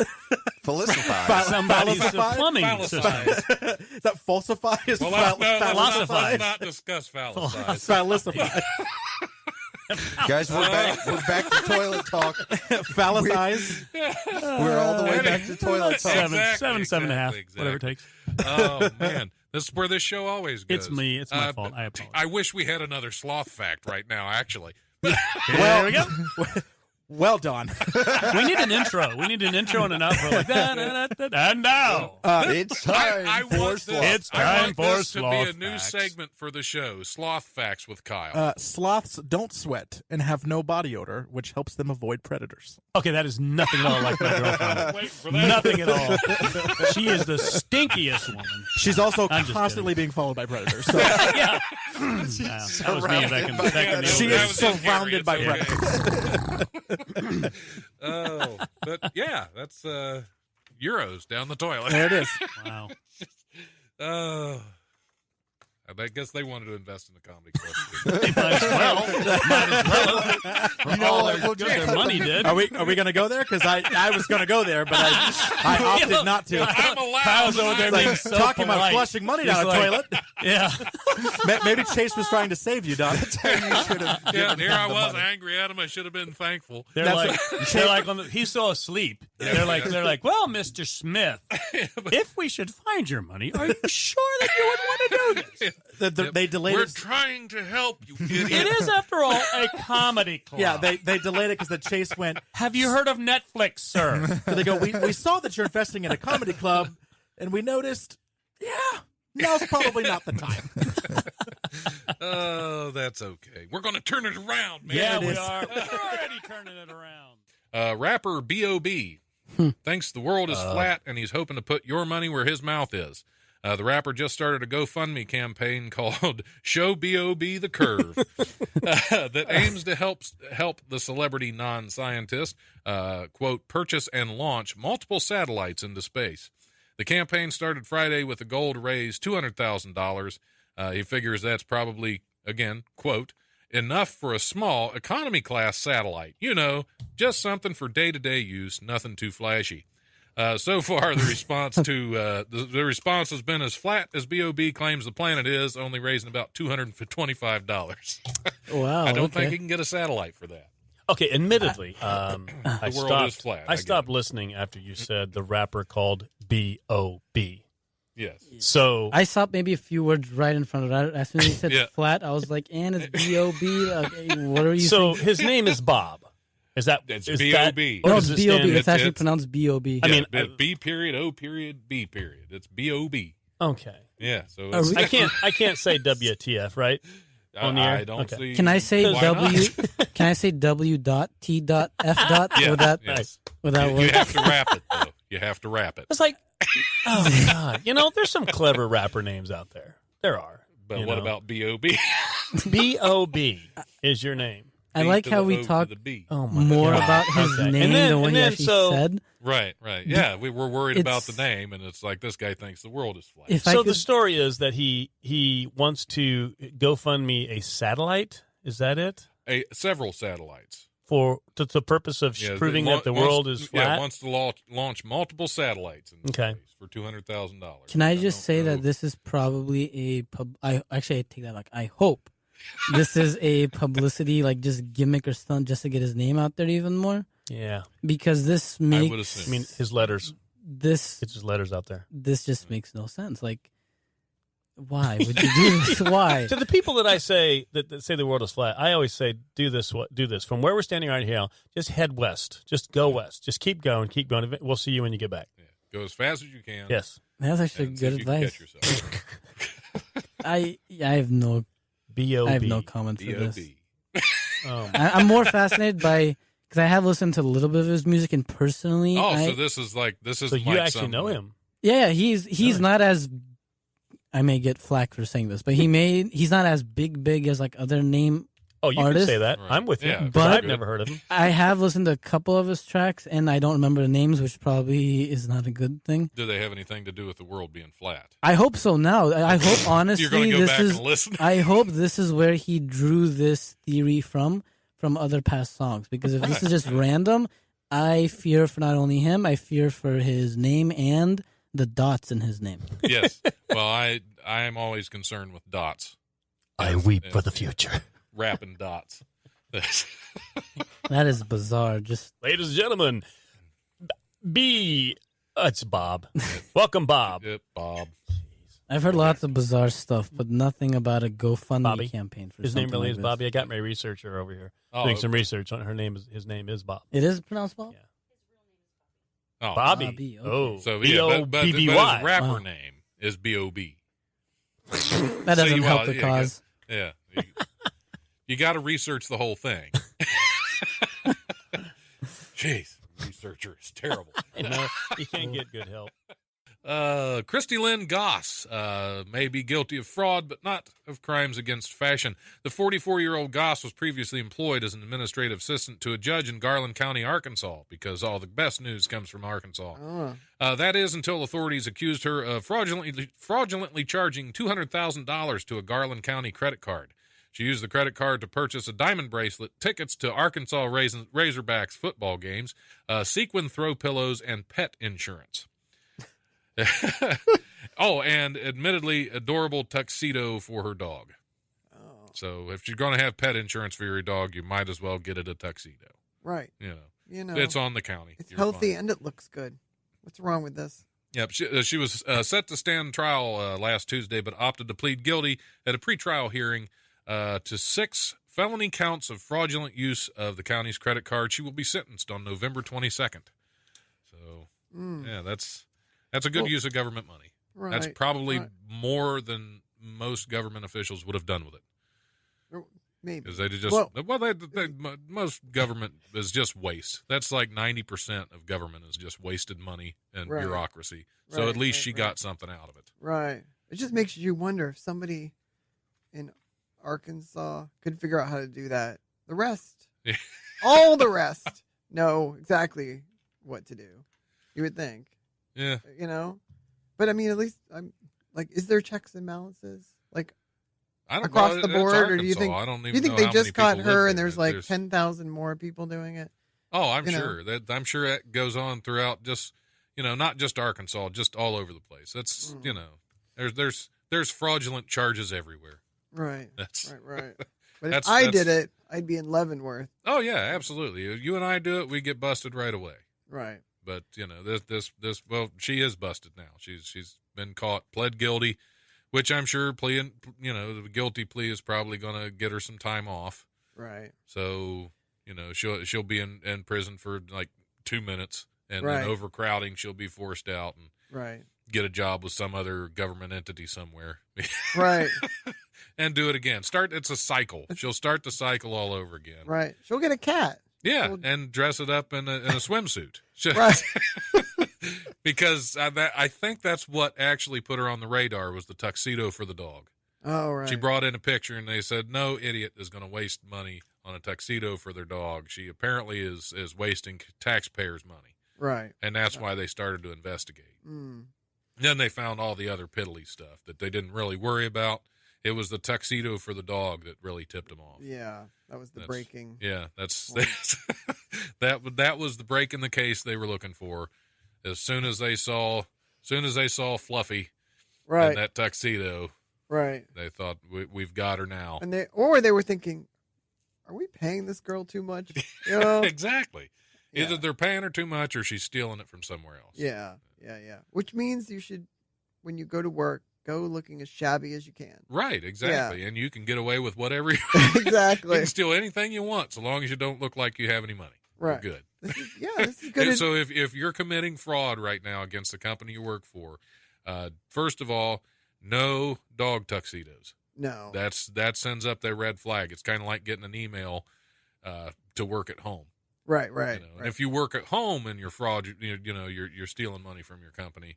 Well, I guess you can buy all the dog tuxedos you want because they'll never see them. You work at home. Oh, right. So, right. Yeah, you're golden then. Right. I think I'm going to. How many would you need though? Like, depends on how many dogs and how many black tie events your dogs attend in your average year. Right. So, because you don't want it. Some of these pet owners, they don't want their dogs leaving the house in the same outfit they had on yesterday. Right. Yeah. So, No, I was just thinking, like, couldn't she just buy one and like swap out the cummerbund? I mean, that's the ridiculous part of this. I think that's cheating. I think, that's the cheating. dog would know, maybe. Yeah, exactly. Yeah. Just turn its nose up at the same tuxedo. Yeah. The turquoise one again? Yeah. No. Yeah. See, we should have at least got the picture of the dog. Right. With that article. Right. I mean, we couldn't show it on the air, of course, but I could describe it. Right. But I didn't see it, other than it's just adorable, apparently. Which that's kind of a, you can't just say that's kind of, it's all in perspective, Yeah. Because some people might think a dog in a tuxedo is adorable. I, on the other hand, think it's ridiculous. Right. And if I was a dog and you put me in a tuxedo, eventually I'm going to crap in your shoes. That's just. Right. Yeah. Yeah. That's that's my nature. You're going to like wake up one night and there he is like on the bed with like a knife in his mouth. Yeah. And you're thinking like, does he do this every night? Or is he just mad at me? Was it the tuxedo? Oh. I know it. Okay, he's nothing if not consistent. A 52-year-old man in Metairie, Louisiana has accomplished a hat trick of sorts by getting arrested 3 times in 1 week for public masturbation.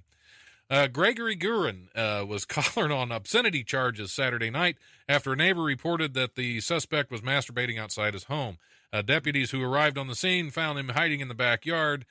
He was hauled off to Jefferson Parish Correctional Center and booked on obscenity charges. At this point, the jail may be a bit of a second home for him because Saturday's arrest marked his 3rd in 7 days for the same charge. Wow. So, at least they know what he's up to. Wiry little guy. Public and pubic masturbation, yes. Yeah. Oh, my goodness. I'd be a little nervous handcuffing him, actually. Yeah, you can probably slip out of that. Yeah. And what would you handcuff? The accessory to the crime? Yeah. 3 times. Yeah. In a week? You definitely, in a week. And that's just the ones that's just caught. the ones you know about. That's just the ones he got caught. He's apparently didn't count the ones at McDonald's or anything. Yeah. Yeah, that's. Sorry, we deserve a break today. Okay. Yep, 2 all-beef patties, special sauce. Yeah, special sauce with that cheese. We got to move on from that one because I think that one's just. That's sad. Yeah, poor guy. Yeah, poor guy. What? Poor neighbors. Yeah. Because I don't know if I don't know how I'd react to that with a neighbor in my yard going to town like that. It probably wouldn't be very friendly. Let me get the dog. Yeah. Yeah. Let the dogs out. Spike. Yeah. Larry William Henry really likes pigs so much that he's not allowed near them. When authorities found Henry drunk and naked in a hog barn near Millersville, Pennsylvania on June 26, he told them point blank, "I just like pigs." He told the cops that? Henry 64 also told the cops he had finished a 6-pack of fittingly Ham's beer during a big party. Henry was familiar with the farm where he chose to go high on the hog. He was banned from the property after a 2011 trespassing incident. The guy likes his pork. Yeah, his favorite pig at the farm was Kevin. Yeah, Kevin Bacon. Yeah. 6 degrees of bacon, I guess. 6 degrees of bacon. Boy, that sounds like a very delicious porn story. So yeah, that's. Oh man, we're having a theme here already. Masturbation. I am, and now now we got something already. So yeah, that's. We got pork futures. What are the hog futures? Pork well, bellies. It depends. If it's a girl pig, it might be pork futures, but I don't know. Oh, that's oh wrong. man, that's wrong. What do you do down on the farm? Episode. Just like so many things remind me of South Park episodes. Oh, South Park. Only problem is these are true stories. Yeah, man. Let's speak about animal husbandry. He's a breeder. Yeah. That swine. Oh man. Well, let's change pace a little bit here. Yeah. Oh Anything about man, we got something else.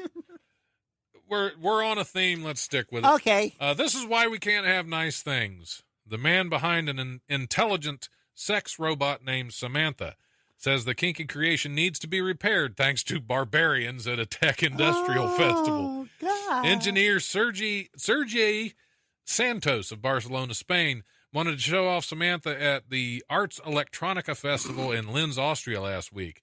The Randy robot is programmed with artificial intelligence so that she responds to gentle seduction. Samantha seemingly gets more aroused the more she's romanced. But that's not what happened at the festival. Instead, the robot was molested and seriously damaged by attendees. So, damaged. How do so you, is that like parentheses with your fingers damaged? How do you? Yeah. Man, we are all over the map with these news stories. We're all over the map. Where do you go to help her out, Lowe's? Yeah. How do you damage a sex robot? Radio Shack? I guess. Yeah, I don't think there are any of those left, are they? I don't know. Yeah. The Radio Shack is a little known place where robots get together. Speaking of robot chicken, that's what the other guy needed was robot pork. Oh yeah, these stories are starting to get me hot. You better watch out. Yeah, we better. But I don't even know if I want to do the next one now. All right, jewelry should always reflect one's personal style. In the case of British mom Tracy Kiss, see, we went from a dog kiss to Tracy Kiss. Now, see that there is some sense to my news. We'll start over. Jewelry should always reflect one's personal style, but in the case of British mom Tracy Kiss, it also memorializes her private parts. Earlier this year, the model turned fashion blogger underwent a labiaplasty. In part to remove a cyst that doctors said was caused by friction in the area, which we know what that was caused by. Friction in the area. The 28-year-old Kiss then blogged about the experience in very, very elaborate details in her own personal blog. Now she's adding another wrinkle to the story. Turns out she saved some of the parts removed during the surgery and has turned them into a one-of-a-kind choker. Oh. Hashtag white people problem. Yes.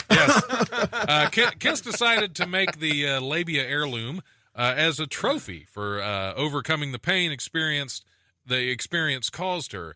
She says, I also have my old breast implants, too. Unfortunately, the surgical fluid they were stored in turned them gray, so I wanted a long-term option of preservation. The skin around Kiss's sex organ also turned gray from the surgical fluid. However, she perked things up by covering the leftover labia in glitter. Stylish. Be stylish. That is... I believe they call that vajazzling. Yes! That's a real word. That gets an applause break. That is why you are the mayor of the Oregon district. Right there. That is good stuff. That was perfect. Yes, glitter. That's glitter. I have a whole set about glitter and its evils. And oddly enough, this was not a part of it, but it may be now because there are some things you don't want glitter on. No. There are also some things you don't want around your neck. No. No. At all. Not none. Not a good thing. Get that There's thing away such a from thing me. as over. There's such a thing as oversharing. You know. Yes, Like, yes. Yeah. Yeah, that's a great little necklace. Where'd you get that? Who are you wearing? My Who God. are you wearing right now? Well, this is me. This is me. Yeah, this is all me. This is me. That'd be a great clothing line, like too. Oh This God, is me. yeah. What if she made it? What if people started a whole trend and everybody started demanded to bake it? It only takes like if Lady Gaga does it, everybody would do it. Yeah. Just one person. That's true. That's true. Yeah, One it only takes one. I saw that necklace. Had to have it. Can you make me one? Yes. There's first more. we're going to need to remove your. Yep. People are lining up for this hot new surgery. Yeah, Like, oh. Lance Armstrong has a very big pinky ring.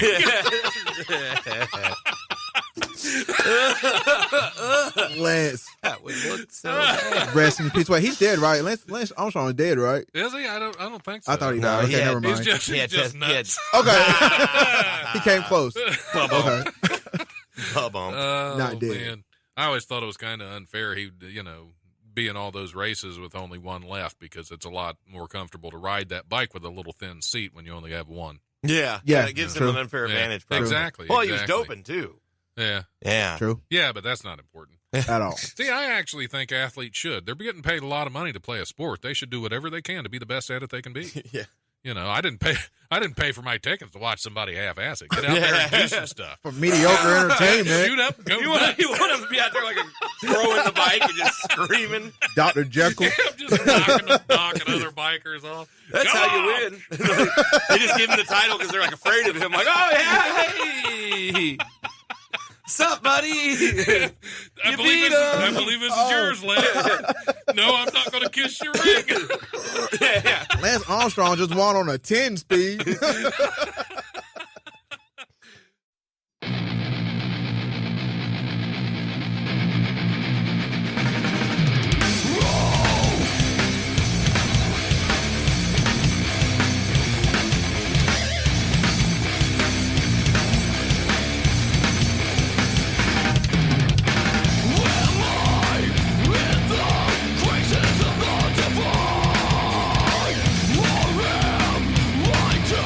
Merciless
Nothing brings people together quite like the movies, and every week Aaron Lopez wants you to join him in a discussion about the latest and greatest in the world of film.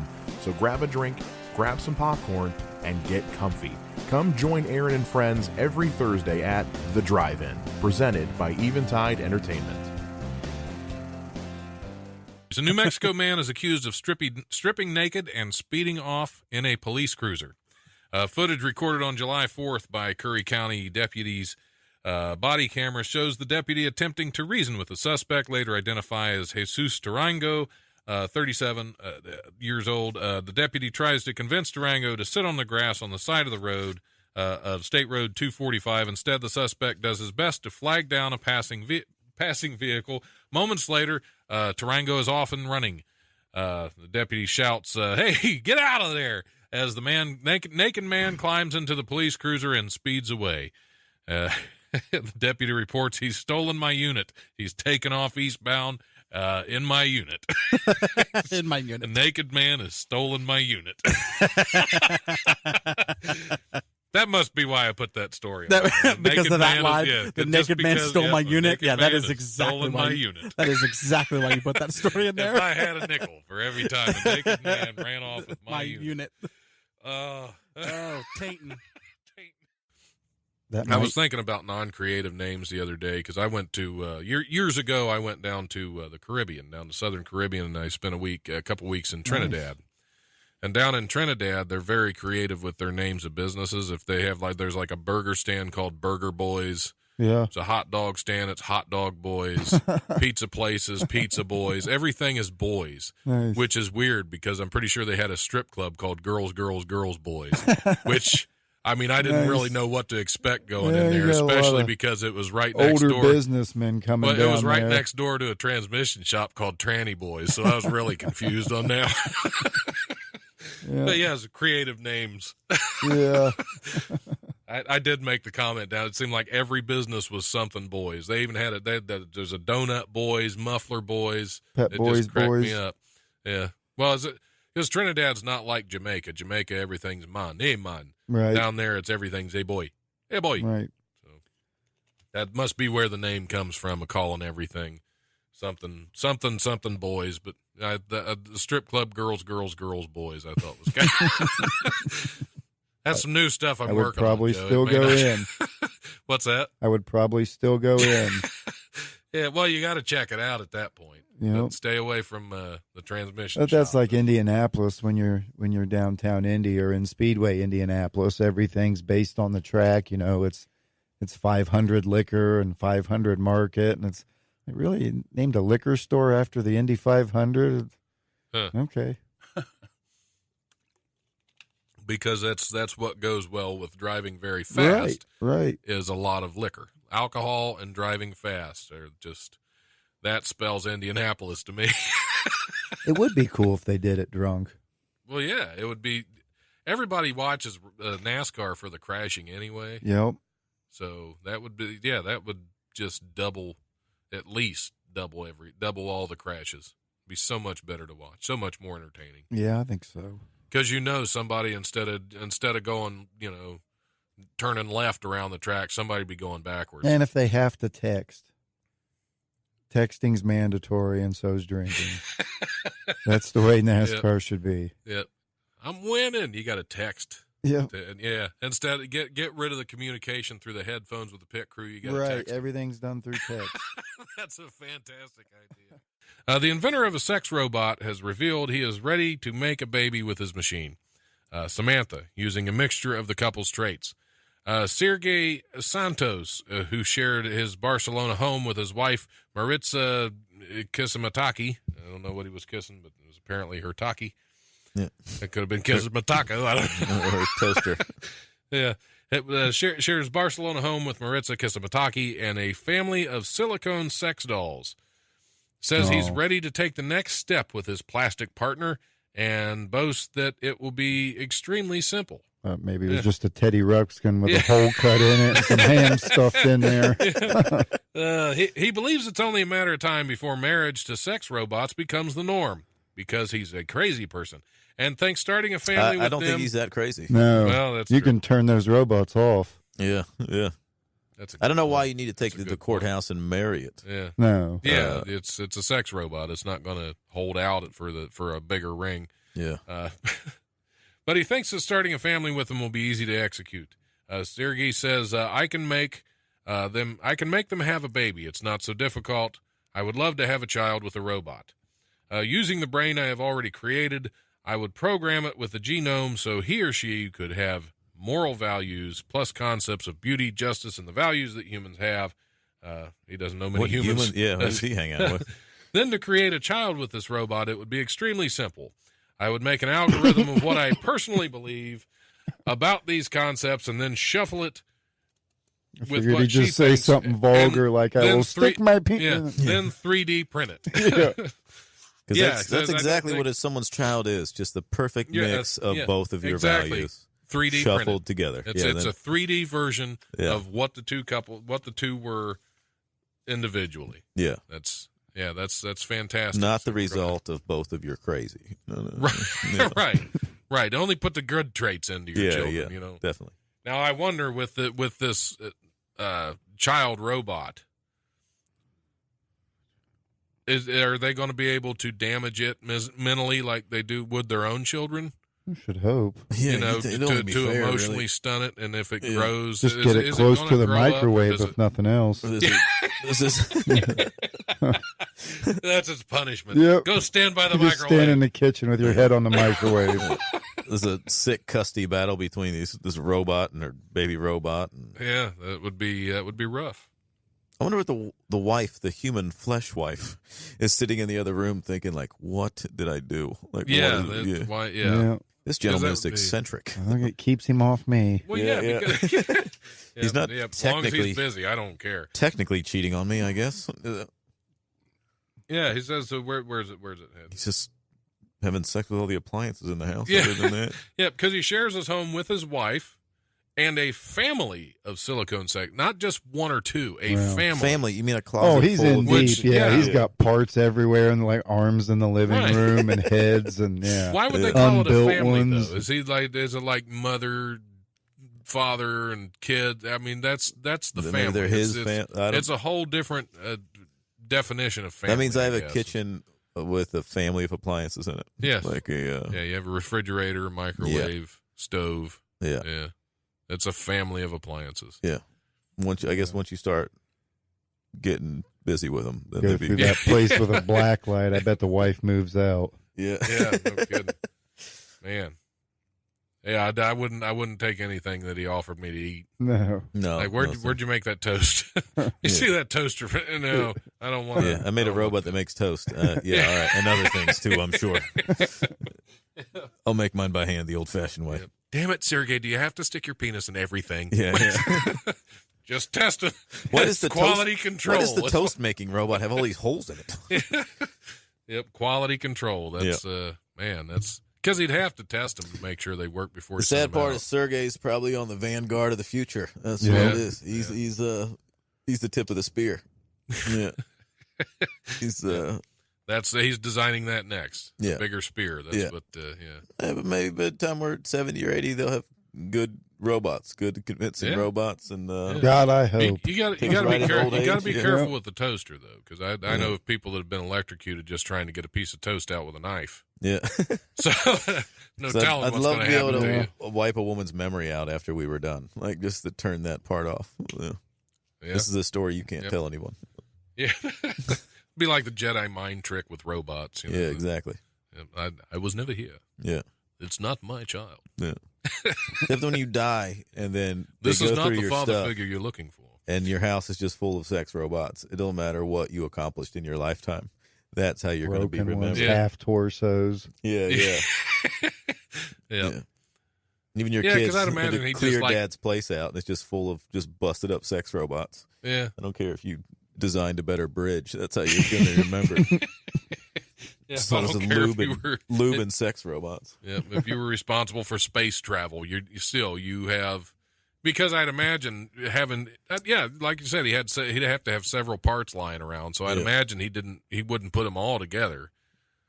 would he just have like certain pieces laying around? Yeah. For easy There'd be access, like you know? just like a bottom torso, just standing in the hallway, with no breeches on or anything, just naked and. Yep, just bent over with it like it's going into the wall or something, so you wouldn't even have to, Yeah. Very in convenient. case you're just walking by. Yeah. Part of an end table, you can just set your beer down. You're good to go. He actually sounds like a genius, really. Yeah. I'm not here to judge anyone. I'm getting some design ideas of my own home. Because I don't think it's sold yet. A 10-acre desert ranch is up for grabs in Arizona, with a unique property listed as featuring an in-ground swimming pool, a hay barn, and a constant stream of extraterrestrials that travel through a backyard portal. So that's on the listing. The Stardust Ranch in Rainbow Valley, which was featured on the Travel Channel program Ghost Adventures in 2016, is on the market for a cool $5 million. After its current owner said he was growing tired of fighting off aliens' malevolent attacks and abductions. He said, almost immediately from the day we moved in, we began to have strange experiences, said owner John Edmonds. Sorry, not John Edwards. I'd believe that more. Right. Over the past 20 years, Edmonds claims to have been abducted and had medical experiments performed on him by aliens and even had to slay a few in samurai sword fights because everybody knows aliens attack with samurai swords. That is their preferred method. Sure. I don't know if you know that or not, Scotty. No, I learned something today. That's amazing. Well, like you said, you got to learn new things every day. Yes. And if you ever go up against an alien, you better have a samurai sword. That's so now John is like he's probably the best LARP person that you ever met, like live action role playing. Like I'm a level 42 alien fighter. Yeah. I have an idea for the new owners of this 10-acre ranch, but they need to use these extraterrestrial people that are having these fights. They use that to their advantage. They need to start a wrestling promotion where they can charge tickets to a paying audience and have these aliens wrestle each other in the ring. They set up a wrestling ring. That's brilliant. WWET. Oh. We've got it. Yeah, Nice. we need to go in and buy this place. It's only $5 million. Yeah, and it's got a portal. And it's got a portal. It's got a backyard. I wonder if it works both ways. Can you go up and conduct experiments on the aliens? Maybe it's like in Stranger Things. It's just the upside down. It's a parallel universe. See, I haven't watched all that yet. I did start watching. It's kind of interesting, but I haven't watched all that yet. So no spoilers, Scotty. Okay. Yes, stop. We can get Mankind to be the special guest referee for this match. It would actually make sense for once. Yeah, because that one would be a step good for fit. man, one step for Mankind, and one larger step for aliens wrestling in a wrestling ring. Yep. That can sell. Yeah, I Someone get want on to see that. WWET. That's a thing now. What would be your music to come out to on stage? in Oh, my wrestling? theme music? Yeah, because Well, you Super know- Diesel's got to go up against the aliens. Well, I'd probably use the Ohio's on Fire theme song of Mice of Men. That was my theme when I did my radio shows. That'd be my wrestling theme, obviously. I'd come out. yeah. I'd be on the stage. There's got to be pyro, of course. So it'd be pyro, be shooting from all sides of the stage, frontwards, backwards, and sideways. I'd be surrounded by this pyro. It'd probably set me on fire too because pyro burns. So Well, I'd now, have to roll. now we know why Ohio's on fire, and you're going to do the same thing to Arizona. I would have to stop because it's dry out yes, there. absolutely. I'd have to stop, drop, and roll in the middle of the stage. Okay. Okay. We'll get to him. You'd be All like a right. trash can man in the stand. Have you seen that? I haven't seen that one. I'm not familiar. I'm old. Oh, okay. That's okay. I don't know what you're talking about either. You get that I'm a old lot. too, Scotty. I get that We're getting a lot of threats today by the staff of WSG. Stiffney was just in here. She was pointing at us as well, saying, "What's going on?" Is the in here? on-air sign on? What's out that? there? The on-air sign? Oh, is that that's on? irrelevant. Okay. Okay. This isn't a real radio show. Yeah, just walk right in. That's Yeah. okay. It's okay. It's not like it's important or anything. Yeah. A church in Edgewater, Florida. Well, it's about a church in Florida, so no telling what's being worshipped there. Is begging for forgiveness after posting a message that most people interpreted as being sexual in nature. Last week, the Bella Vista Baptist Church posted a message on an outdoor sign that read, "Forgiveness is swallowing when you want to spit." An Instagram user who goes by the name Catherine306098, because there are a lot of Catherines out there, posted a photo of the sign with a comment, "I think someone's a little mad at their wife." Although the message could be considered a sexual innuendo, church officials insist they meant nothing vulgar. Because why would they come out and say, "Well, yep, that's what it means"? The Lord told us. The Lord said, turn the other cheek and open your mouth. Yep. That church secretary's a forgiving kind, if you know what I mean. That was Catherine 0368. Right. That was, whew. At least it wasn't Sister Catherine 306. They say the strongest position is praying on your knees. There you go. There you go. And forgiveness. Swallow, don't spit. Sometimes forgiveness is a bitter pill to swallow. Or bleachy. Or bleachy. Well, that's because you do that to your hair. Right. It just soaks in. That's all the bleach. I'm trying to think of something clever to follow with that. Okay. But you guys you're going to hit me on both sides. I'm getting ready to open my mouth and take it like a champ. Yeah, well, at least you're forgiving.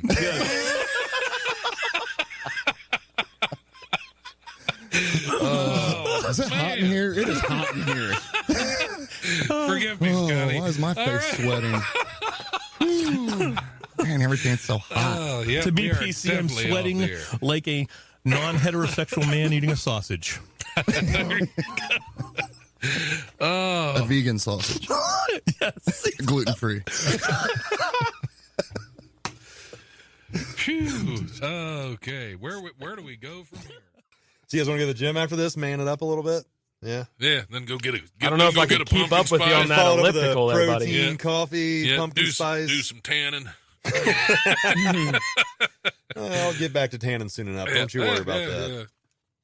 I just have to ask, what kind of manscaping do you do? Because if you're do you really want to know that answer? No, I don't want to see. I'm just we'll just I don't want all a right visual. now. Yeah. Let's go for the record today. Get you kicked off the air. What the he hell? did Why what not? in the studio? Yep. He showed what? Yep.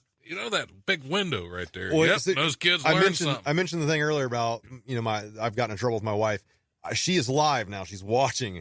So if I showed doomed. you or talked about my manscaping, that might push the limit. She's probably already discussed about the pumpkin spice. Yeah, I don't blame her there. Yeah, but the manscaping, I can't answer that. I plead the fifth. Okay. No manscaping decisions or discussions. I'll email it to you. Yeah, I just pictures included. Oh, well, it's going on the internet then. It's already on there. You just got to know what to search for. Yeah, it doesn't look like Scotty May's hairdo, does it? No, sir. Okay. Because you said you guys were close. It's red. Oh, okay. Well, not really. Okay, so yeah, John. What was his full name? See, something Homer. Yeah, something Homer, which is great. John. Who gives a crap? Okay, Catholic school in Australia has covered up a statue of a saint giving a loaf of bread to a boy after complaints that it was too suggestive. I saw that. The statue of Saint Martin de Porres at Blackfriars Priory School in suburban Adelaide shows the bread being held at crotch level, and the smiling boy gazes up with his hand reaching for the loaf. Reaching for the loaf is the name of my comedy album. Yeah. Nice. Principal of the school, Simon Kobiak, said in an apology posted on Facebook, quote, "The two-dimensional concept plans for the statue were reviewed and approved by the executive team in May, but upon arrival, the three-dimensional statue was deemed by the same executive team to be potentially suggestive. And if you saw a picture, you'd know exactly what I was talking about. Oh, yeah. Joe saw that picture. It brought back memories. I saw it, and I surprised because they're normally really good. The Catholic Church is normally really good at covering things up. I'm surprised it took them so long. Yeah, good job. Yeah, I'm proud of you, Joe. That was good. That was a good one. Thank you, guys. Wiley's Joe Comedy Young. Joint this Friday and Saturday with headliner Jeff Tate. And if you he's been on here for an hour and a half, and he just said something funny too. So he's warming up. Listen, if you find me even remotely funny, you should come out December 7th. Mm-hmm. Oh yeah, to the Face Off. Wiley's Comedy Club. Yeah, we're gonna switch faces. Joe and I are gonna switch faces and. Now, are you introducing the show with comedy as you've done before? No, Joe Robinette is. Joe Robinette is. Okay, so you got the funny Joe to do it. Yes. Okay. we went double Joe, Yeah. and I figured, we had Joe open up before at our last one. This Joe. Yeah, this right, Joe, right. Joe Young opened up for us last time, and Joe Robinette guested. And, So you just switched. We you traded we watched Joe Young's comedy set and went, let's go ahead and switch it. Yeah, let's have him sit for this show. Let's have Joe Robin. Let's have him sit. Yeah. Let's sit this one out. Yeah. This is great promotion. Yeah, absolutely. we love you, Joe. Everybody loves Joe. Oh gosh. And you too. Oh, I see what you did there, Don. Everybody loves Joe Robinette. Oh, the things I would say if you didn't own the club. Yeah. Hey, I don't. Just trust me. I don't have any say in who gets booked there, Joe. So. Oh, I can tell by the fact that I'm on the show. Exactly.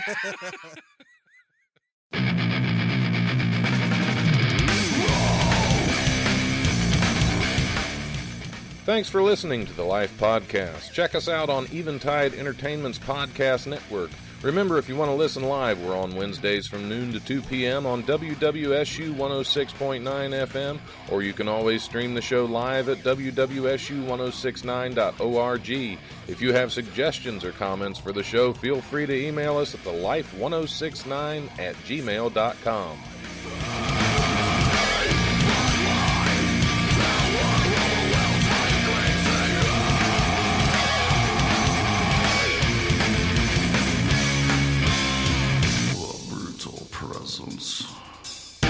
Overwhelms me. The brutal presence overwhelms me.